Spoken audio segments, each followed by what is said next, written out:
Israel's strike has exposed what officials call a hidden Russia-Iran weapons lifeline. Western spies say Putin is now quietly feeding Iran attack drones as the US-Iran war expands.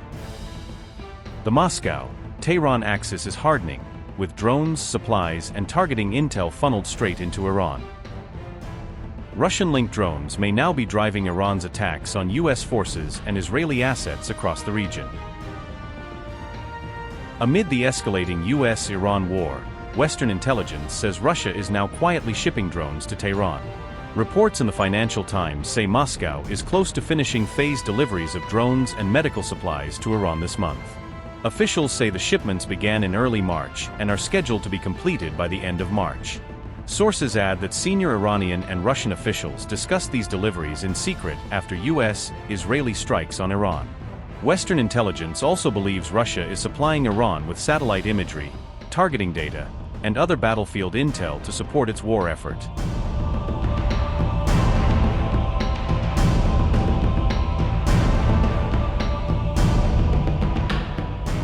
Iran has turned so-called kamikaze one-way attack drones into a core part of its war strategy, launching thousands of them at US and allied targets since late February.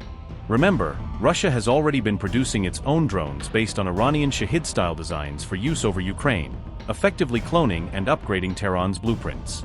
Moscow is reported to have modified these designs to carry heavier explosive payloads, making each drone strike potentially more destructive. Analysts say if Iran can quickly absorb this Russian technology, it could dramatically increase the punch and range of its own drone swarms on the battlefield. Tehran has also asked Moscow for more air defense support, and agreed in December to receive Russian 9M336 short-range air defense missiles for its systems. However, Russia has reportedly declined to give Iran the more powerful S-400 long-range air defense system, likely to avoid provoking even harsher confrontation with Washington. Last year, Iran and Russia signed a strategic partnership agreement that expands military and economic cooperation, but stops short of any formal mutual defense pledge. For its part, the Kremlin has publicly dismissed many Western media reports about its military support to Iran as fake, insisting Moscow is being misrepresented. Dmitry Peskov said, and I quote, "There are a lot of fakes going around right now. One thing is true, we are continuing our dialogue with the Iranian leadership," unquote. The Wall Street Journal reports that recent Israeli airstrikes have damaged an Iranian naval headquarters on the Caspian Sea, hitting facilities at the key port of Bandar Anzali. According to the same report, this Caspian Sea corridor was allegedly being used as a covert route for Russia to ship weapons and other military supplies to Tehran. On March 24, the Kremlin also issued a veiled warning over any further attacks linked to the Caspian Sea.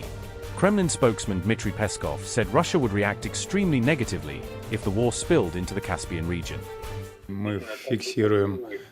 We record a whole range of contradictory statements from all sides, US and Iranian. Some contradict others, and we do not know what the situation actually is. As for Iran's openness to peaceful negotiations, Iran has demonstrated this in practice. In fact, until the very last minute, until the outbreak of hostilities, until the moment of the first strike against Iran, Tehran remained open to continuing negotiations, and those talks were, in fact, making fairly good progress.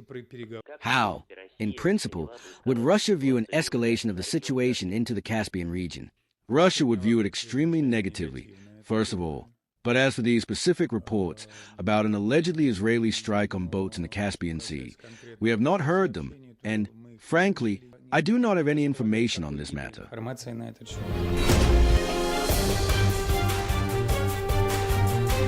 On March 18th, Israel carried out a wave of strikes on a naval outpost in the Caspian Sea. Israel initially said the Caspian Sea attack had targeted only Iranian military assets.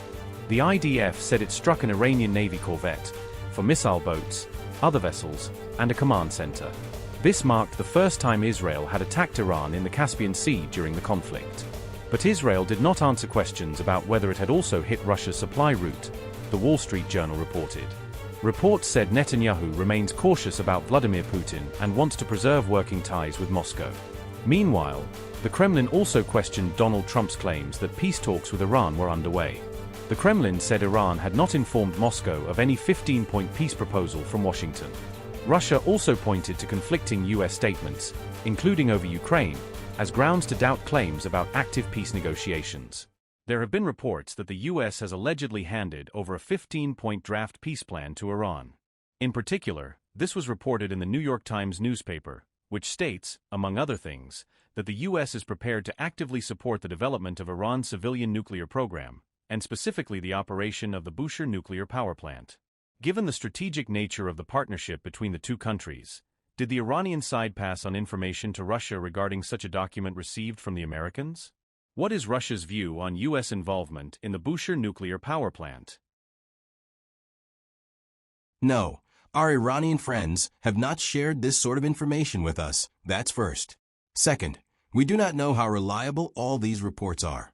Recall the mess surrounding the plans, with varying numbers of points being cited in relation to the Ukrainian settlement. At present, there are, shall we say, many parallels that can be drawn with such publications. We do not know how reliable they are. We do not know at all whether this corresponds to reality or not. Lots and lots of current information is absolute lies. Until there is some confirmation from official sources, it is impossible to make any conclusions.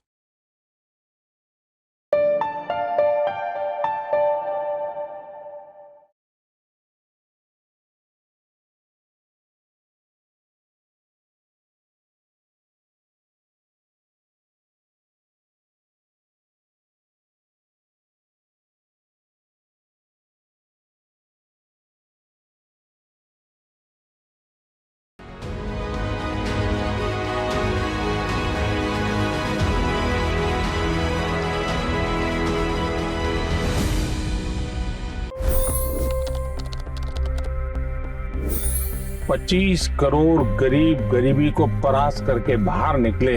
For the good of our nation, let's work together and let's truly make America great again. The fastest news breaks. Requested PM saying that we will have to speak to Putin and to Zelensky. The biggest news makers. The relationship with India is probably the most important bilateral relationship the U.S. will have for the rest of this century. The capital delivered quite an election result today. Expert analysis. The million-dollar question today is how to stop this dance of death. Ground reports. I'm standing at the crossroad of the Kumbh Mela. Behind me are more than 100 entry ghats. Long-form interviews. Exclusionary politics is reflected in Manipur case as well. You don't bother because this is a small state. Deep dive into burning issues. It's often said DRC could be the richest country in the whole world. It's because of what sits underneath. Why exactly did the US topple the Sheikh Hasina government? HD videos. We don't just break news, we break it down.